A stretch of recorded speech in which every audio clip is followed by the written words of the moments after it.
Bonjour à toutes et à tous. Aujourd'hui, je voudrais vous parler de la jalousie. La jalousie, pour certains couples que je reçois, c'est un véritable fléau. C'est c'est un véritable boulet. C'est un véritable boulet dans leur vie. Il y en a un des deux qui ne peut pas supporter que l'autre rentre en retard, fasse des choses soi-disant dans son dos. Enfin bon, c'est toujours pareil, c'est la jalousie pure et dure. Mais je voudrais vous expliquer d'où ça vient chercher ses racines, parce que le mot jalousie ne devrait pas exister. On devrait remplacer ça par le mot abandon. Nous avons dans notre vie plusieurs mécanismes, et le sentiment d'abandon, c'est un des plus puissants. On a tous été persuadés d'avoir été abandonnés dans notre vie, dans notre enfance.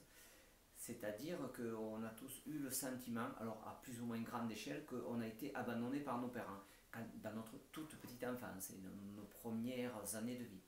Seul problème, c'est qu'il y a des gens qui ont vraiment vécu cet abandon. C'est-à-dire pour eux, il a été multiplié par 2, par 3, par 100, par 1000 certains, parce que des gens ont vraiment été abandonnés par leurs parents. Alors soit physiquement, c'est-à-dire que le père a disparu, la maman est morte, enfin, il s'est passé quelque chose et l'enfant s'est senti abandonné entre parenthèses. Alors, je vous fais voir, ce sentiment d'abandon, il peut avoir une valeur, comme beaucoup de personnes, du moins je l'espère, une valeur neutre. Mais si quelqu'un a été vraiment abandonné, c'est-à-dire un de ses parents n'a pas été là, ou alors que dans sa vie, il a eu des parents qui ont été inexistants, et il était là en place comme il aurait été un lampadaire, ça aurait fait pareil, c'est-à-dire qu'il s'est senti pas aimé, pas regardé, pas choyé. C'est-à-dire tout au long de sa vie, ses parents devaient venir le chercher à l'école, ils l'ont oublié 50 fois à l'école. Les voisins les ont gardés pendant je ne sais pas combien de temps parce que les parents arrivaient toujours tard. Où il fallait aller chercher au sport, ils étaient oubliés. Ou alors ils n'ont jamais regardé leur cahier pour savoir où c'est qu'ils en étaient dans leur vie scolaire. C'est-à-dire l'enfant était là, mais il a été que l'ombre de lui-même. Ça a été toujours. Il s'est jamais senti valorisé non plus. Donc il s'est senti abandonné. Alors je me répète, ce mécanisme, nous l'avons tous. Mais s'il a été musclé, c'est-à-dire qu'il est devenu de plus en plus puissant, et de plus en plus puissant, et de plus en plus puissant, et de plus en plus puissant, quand il va arriver dans sa vie sociale, 10 ans, 20 ans, 30 ans, 40 ans après, c'est-à-dire quand il va porter son affect sur quelqu'un, il va avoir le sentiment que si l'autre arrive en retard ou lui dit pas des choses, qu'il abandonne. Alors que c'est pas vrai du tout. Mais lui, c'est le sentiment qui s'est engrammé dans son cerveau. Il est persuadé que sa femme ou son mari va l'abandonner. Alors que c'est pas du tout le cas, mais il est persuadé. Parce que ce mécanisme a été poussé jusqu'à son paroxysme, jusqu'à un stade, alors bien sûr personne ne le sait, c'est de l'inconscient, tout ça, nous on est psy, donc on le sait, on connaît tous ces mécanismes, on sait même comment les enlever. Mais je voudrais vous faire comprendre que la jalousie est toujours rattachée à un syndrome abandonnique, tout le temps. Ça ne descend pas du ciel, ça a toujours une relation avec notre petite enfance.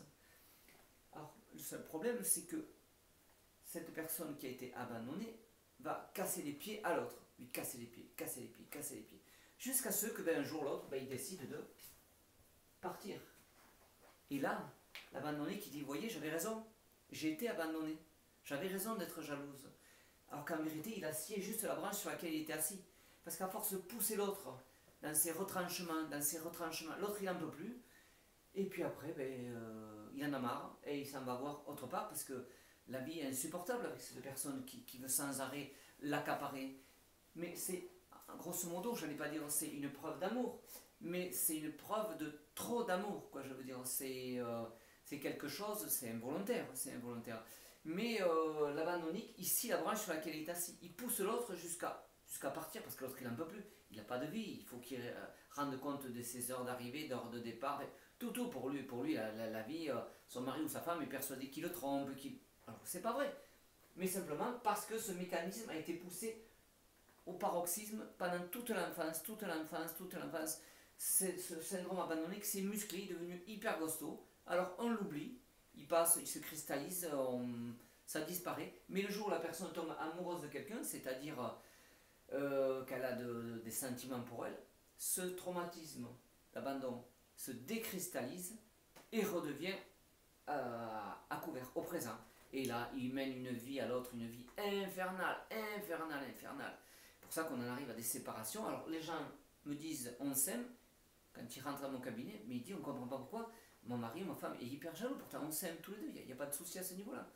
Donc une fois que je leur explique, et ça déjà après bon bien sûr il y a des protocoles pour enlever tout ça bien sûr, mais déjà de comprendre que c'est rattaché à notre enfance, déjà ça apaise les tensions qu'il y a au milieu du couple. Déjà ça fait beaucoup de bien de savoir qu'on n'est pas fou, quoi, je veux dire, ou que l'homme ou le mari, ou la femme, pardon, n'est pas fou ou folle, quoi, je veux dire, parce que bien souvent moi je vois des gens, ils arrivent, ils sont au bout du rouleau, ils sont au bout du rouleau. Même des fois, ils en arrivent que c'est déjà trop tard. Ils sont déjà partis une fois, deux fois, ils sont partis avec un autre homme, parce qu'ils en avaient assez.